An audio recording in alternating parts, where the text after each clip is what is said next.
ফিলিস্তিনের অবরুদ্ধ গাজা ও অধিকৃত পশ্চিম তীরে চলমান ইসরায়েলি ধ্বংসযজ্ঞকে সমর্থন করা হলিউড অভিনেতা জেমস উডসের লস অ্যাঞ্জেলেসের বাড়ি দাবানলে পুড়ে ছাই হয়ে গেছে। এ ঘটনায় ফিলিস্তিনে ইসরায়েলের সামরিক আগ্রাসন ও হত্যাযজ্ঞে এই অভিনেতার সমর্থনের বিষয়টি সামনে এনে বিদ্রূপ ও মিশ্র প্রতিক্রিয়া জানাচ্ছে সামাজিক যোগাযোগ মাধ্যম ব্যবহারকারীরা। বিস্তারিত ডেস্ক রিপোর্টে। লস অ্যাঞ্জেলেসের প্যাসিফিক প্যালিসেডস এলাকায় অবস্থিত উডসের বাড়িটি এখন কার্যত ধ্বংসস্তূপ। ঘরবাড়ি হারানো হলিউড তারকাদের মধ্যে আলাদা করে অনেকের দৃষ্টি আকর্ষণ করেছে জেমস উডের বাড়ি পোড়ার বিষয়টি। এর কারণ অভিনেতার বিতর্কিত রাজনৈতিক দৃষ্টিভঙ্গি। গত বুধবার সিএনএনে এক সাক্ষাৎকারে ৭৭ বছর বয়সী এই অভিনেতা তার বাড়ি পুড়ে যাওয়া নিয়ে রীতিমতো বিলাপ করছিলেন। কান্নাজড়িত কণ্ঠে তিনি বলতে থাকেন, সেদিন বাড়ির পুলে সাঁতার কাটলাম, আর পরদিনই সবকিছু শেষ।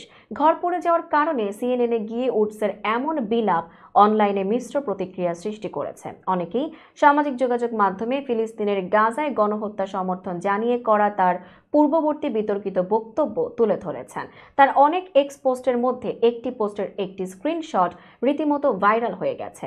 ইংরেজিতে লেখা সেই পোস্টে তিনি যা বলেছিলেন তার অর্থ এমন: কোনো যুদ্ধবিরতি নয়, কোনো আপোষ নয়, তাদের সবাইকে হত্যা করো।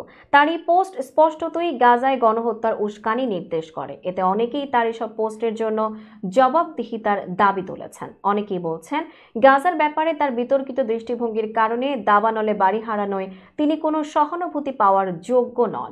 জেমস উডের বাড়ি পোড়ার খবরে আরব লেখক ও ব্লগার আবদুল্লাহ আলামাদি এক্সে লিখেছেন, যে অন্যায় করে বা এর জন্য আহ্বান জানায়, আল্লাহ তাকে শিগগিরই শাস্তি দেবে।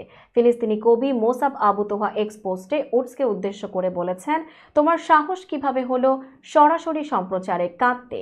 গত ২৮ অক্টোবর ২০২৩ যখন আমাদের বাড়িতে বোমা হামলা চালানো হয়েছিল, তখন আমার কোনো বাড়ি বা নিরাপদ জায়গা ছিল না, টিভিতে দেখার মতো বিলাসিতাও ছিল না। আমি এখনো আমার বাড়ির ধ্বংসাবশেষে ফিরে যেতে পারছি না, কারণ আমার শহর দখল করা হয়েছে।